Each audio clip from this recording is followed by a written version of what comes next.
Bismillah. Assalamualaikum Ustadz. Waalaikumsalam. Saya seorang ikhwan yang sudah beristrikan satu orang Ustadz.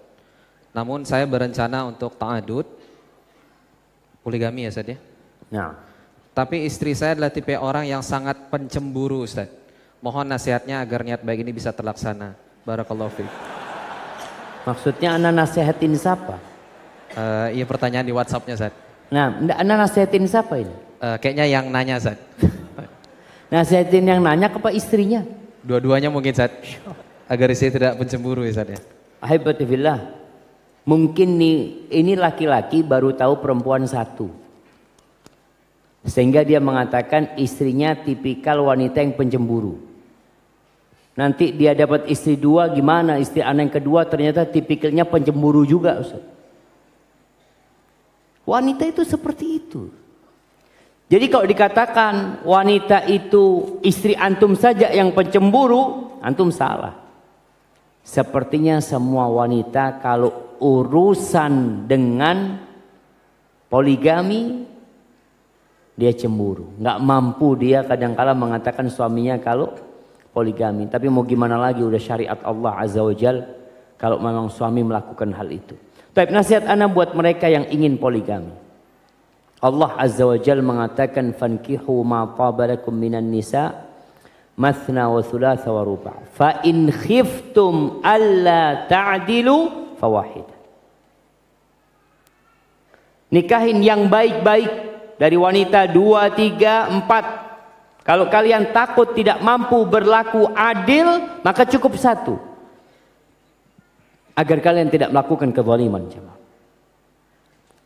Maka antum yang bertanya tentang poligami, lihat kesiapan antum untuk poligami. Orang yang menikah lebih dari satu itu, mungkin bahasa sekarang itu mengundang badai ke rumahnya. Kondisi sekarang. Mungkin yang mengatakan enggak Ustaz, enggak badai. Ya, badai itu ada yang besar, ada yang kecil ya. Ada badai yang membuat rumah tangga hancur, ada badai yang orang bisa menyikapin badai tersebut sehingga badai itu pergi berlalu dan dia selamat. Di rumah Rasul SAW terjadi keributan antara istri-istri. Kecemburuan istri-istri Nabi itu Masya Allah cuma. Sehingga pernah Nabi SAW ditegur sama Allah. Gara-gara menyikapi kecemburuan istri-istrinya. Allah mengatakan, Ya ayyuhan nabiyyu lima tuharrimu ma ahallallahu lak tabtaghi mardata azwajik. Kata Allah, wahai Nabi, kenapa engkau mengharamkan sesuatu yang halal buat engkau? Yang Allah halalkan untuk dirimu. Gara-gara engkau ingin menyenangkan istri-istri. Tabtaghi mardata azwaj. Artinya keributan itu terjadi. Di rumah Nabi SAW. Tapi Nabi mampu menyelesaikan. Dan berapa banyak orang yang setelah badai hidupnya semakin bahagia. Tapi ada kemampuan memanage konflik yang terjadi. Maka para ulama ketika berbincang tentang poligami ada dua madhab. Satu madhab berpendapat bahwasanya monogami itu lebih baik kalau cukup. Yang satu mengatakan poligami lebih baik kalau antum mampu. Dia bilang monogami lebih baik. Nah, ya tadi antum akan menyebabkan keributan di rumahmu. Mau tidak mau itu satu hal yang lumrah seperti itu. Tapi yang mengatakan poligami lebih baik bagi yang mampu melakukan keadilan, yang mereka memiliki dalil-dalilnya dan dalil-dalil mereka kuat pula. Tapi intinya ketika antum hendak melakukan poligami, antum harus siap memanage konflik yang terjadi. Apakah pasti terjadi konflik? Ya enggak selalu terjadi. Ada perempuan-perempuan yang Masya Allah. Tapi ada perempuan-perempuan dan itu kebanyakan perempuan, ya wajar dia memiliki kecemburuan hal itu. Ada wallahu a'lam bishawab. Nah, Ini ada pertanyaan dari akhwat Ustaz. Ustaz, suami saya menyatakan ingin berpoligami karena ia merasa mampu dan sudah mengkajinya dengan baik. Dan ia merasa ini keputusan penting dalam menjaga diri dan agamanya. Secara kemampuan saya akui suami mampu, namun saya berat menerima hal ini karena saya istri yang pencemburu. Tinggal menunggu waktu, suami saya akan tetap melaksanakannya. Mohon nasihatnya Ustadz. Sama ini kalau bicara kayaknya ini pertanyaan istrinya tadi.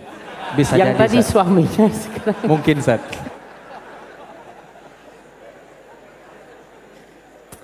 Ahibbatillah, kalau bicara karena saya wanita yang pencemburu, semuanya pencemburu. Jangan sok anti yang paling pencemburu, enggak. Tanya tuh sama semua yang di belakang sana, semuanya pencemburu. Ketika seorang istri melihat suaminya hendak poligami dan dia memandang suaminya mampu, maka banyak-banyak dia berdoa kepada Allah Azza wa Jalla. Perempuan ini banyak berdoa memohon kepada Allah Azza wa Jalla. Apa yang dia pinta? Pinta segala kebaikan dunia dan akhirat. Doa yang paling mulia adalah Rabbana atina fid dunya hasanah. Ya Allah, berikan kepada kami kebahagiaan di dunia. Anti itu nggak tahu mana yang sebenarnya lebih membuat anti bahagia. Apakah suami tetap satu atau suami nikah lagi?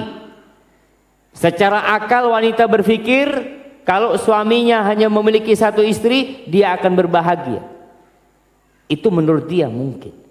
Tapi bisa jadi ketika suaminya punya istri lebih dari satu, ternyata dia akan menemukan kebahagiaan yang berbeda di sana. Nggak ada lagi keributan-keributan di rumah. Karena keributannya dibagi dua. Sehari istirahat, sehari ribut kan. Suami ribut terus. Alhamdulillah. Suami pergi ke sana, alhamdulillah bang, fadl, bawa ke sana keributannya. Istirahat hari ini. Ada kita nggak pernah tahu dengan kebahagiaan mana, tapi ketika seorang berdoa mohon Rabbana atina fid dunya hasanah dan dia ridho dengan apa yang Allah takdirkan untuk dia, subhanallah.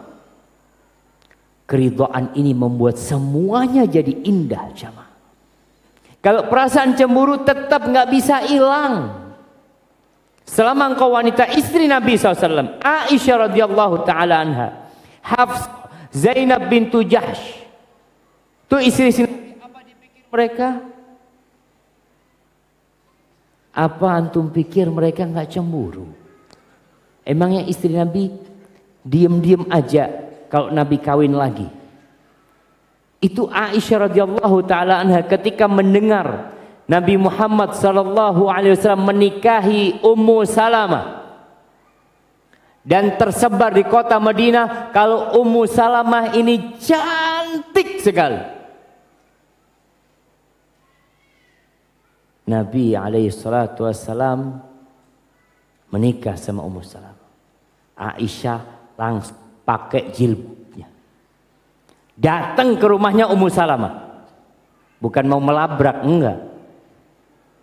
Karena dia tahu kecemburuan itu tidak boleh mengantarkan kepada sesuatu yang haram. Kalau sampai melabrak, bikin ribut, ini yang diharamkan. Tapi ketika kecemburuan perasaan ya, ini suaminya berbagi lagi sama perempuan yang lebih cantik dari dia. Aisyah berangkat ke rumahnya Ummu Salamah dengan pakai jilbab ya. Ummu Salamah juga nggak tahu kalau itu Aisyah. Dilihat sama Aisyah Ummu Salamah. Allah, kata Aisyah, ternyata Ummu Salamah lebih cantik dari ucapan orang-orang. Ummu Salamah pulang jumpain Hafsah. Hafsah ini satu geng sama dia. Ya ada kelompok, dua kelompok lah. Satu kelompok, istri Nabi itu ada dua kelompok. Jadi kalau orang mengatakan kalau istri dua itu Ustaz, jadi seperti di antara dua api Ustaz. Ribut terus Ustaz. Tapi kalau istri tiga mulai agak tenang ya Ustaz. Agak tenang. Istri empat oh tambah tenang. Nabi alaihissalatu wassalam 9 ternyata jadi dua kubu jemaah. Jadi dua kubu mereka ini. Maka Aisyah radhiyallahu taala cerita sama Hafsah, ya Hafsah, ternyata Ummu Salamah ini lebih cantik daripada omongan orang. Kata Hafsah, engkau termakan cemburu. Ummu Salamah cantik, tapi biasa-biasa aja sih. Katanya Hafsah, coba engkau lihat lagi. Berangkat Aisyah lagi jemaah. Berangkat, dia terbawa dengan perasaan cemburu dia. Setelah dia lihat Ummu Salamah lagi, oh iya, cantik tapi ya biasalah. Artinya masih cantik dia menurut Aisyah radhiyallahu anha. Jadi itu perasaan biasa yang seperti itu. Kecemburuan itu tetap ada. Dan makanya tadi Anda sampaikan, suami harus bisa menerima kecemburuan istri ketika dia menikah lagi. Jangan sampai kemudian dia ingin tenang rumahnya gitu ya. Anak ini nikah lagi kepingin gak ada ombak. Oh, kalau gak ada ombak berarti istri antum mati semuanya. Selesai sudah tenang rumahnya. Ketika masih hidup masih ada keributan itu jemaah. Tapi suami yang bijak dan anti sebagai seorang istri menerima ini sebagai takdir ilahi kalau itu terjadi. Dan ingat, dunia bukan tempat bersenang-senang. Di sini tempat perjuangan. Dan perjuangan memerlukan pengorbanan jamaah. Wal aqibatul lil muttaqin. Dan pada akhirnya akibat yang baik buat orang-orang yang bertakwa. Jangan sampai kecemburuan anti mengantarkan anti untuk jadi orang yang tidak bertakwa karena melanggar aturan-aturan Allah Azza wa Jalla. Sebagian wanita suaminya nikah lagi langsung dia gugat cerai. Kenapa engkau lakukan itu? Enggak Ustaz, anak ini pencemburu ini itu. Semua wanita sama. Yang ada itu wanita yang bertakwa, yang satu tidak bertakwa.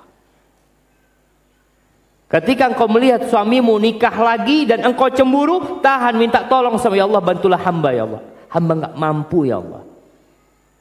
Kalau engkau tidak membantu hamba. Ketika gugat cerai hanya sebab poligami, maka enggak boleh. Itu bukan alasan yang syar'i. Yang kata Rasulullah sallallahu alaihi wasallam, ayyuma imra'atin talabat talaqan, perempuan mana saja yang menggugat cerai tanpa alasan yang syar'i, maka dia tidak akan mencium bau surga. Kalau alasannya tidak syar'i. Tapi kalau alasannya syar'i, Ustaz, ana sudah menjalin poligami. Ini ada seorang perempuan dari kota sebelah lah. Dari Pekanbaru dia waktu itu telepon. Ustaz, suami ana nikah lagi Ustaz. Dan ana ridha Ustaz, karena itu syariat Allah, fadhal. Cuma ana minta satu sama suami. Ana minta sama suami, tolong jangan dikumpulkan ana bersama dia di satu atap. Boleh nggak permintaan itu jemaah? Boleh. Boleh.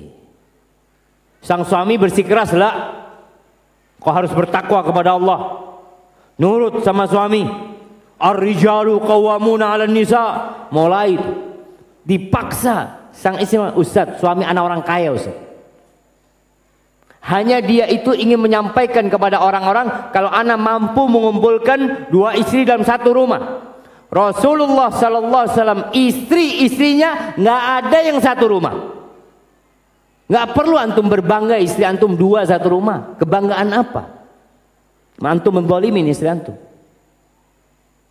Istri-istri Nabi nggak ada yang satu rumah, dibikinin rumah semua satu persatu. Akhirnya sang perempuan ini ngomong, Ustaz, ana bertahan udah 10 bulan, Ustaz. Ana satu rumah sama madu ana, Ustaz. Ana udah nggak kuat, Ustaz. Boleh dia gugat cerai? Boleh. Allah mengatakan askinuhunna min haitsu sakantum min wujdikum wa la tudarruhunna litudayyiqu alaihinna. Kata Allah, tempatkan istri-istri kalian di rumah yang sesuai dengan kemampuan kalian. Kemampuan kalian. Antum orang kaya, ya kasih rumah yang bagus. Wala tudaruhunna. Jangan membahayakan perempuan-perempuan tersebut. Para ulama ketika mentafsirkan ayat ini menjelaskan di antara makna idrar adalah mengumpulkan dua istri dalam satu atap tanpa keridhaan mereka. Kalau mereka ridho selesai. Tapi kalau keridhaan itu karena keterpaksaan bukan ridho. Tapi keridhaan karena ancaman. Ada suami yang mengatakan kalau engkau nggak mau aku ceraikan engkau. Ini ancaman. Ini kezaliman. Kalau sang istri gugat cerai dalam kondisi seperti ini, ya dia memang dizalimin. Maka hal itu diperbolehkan. Maka hati-hati jemaah. Hati-hati. Hadza wallahu a'lam.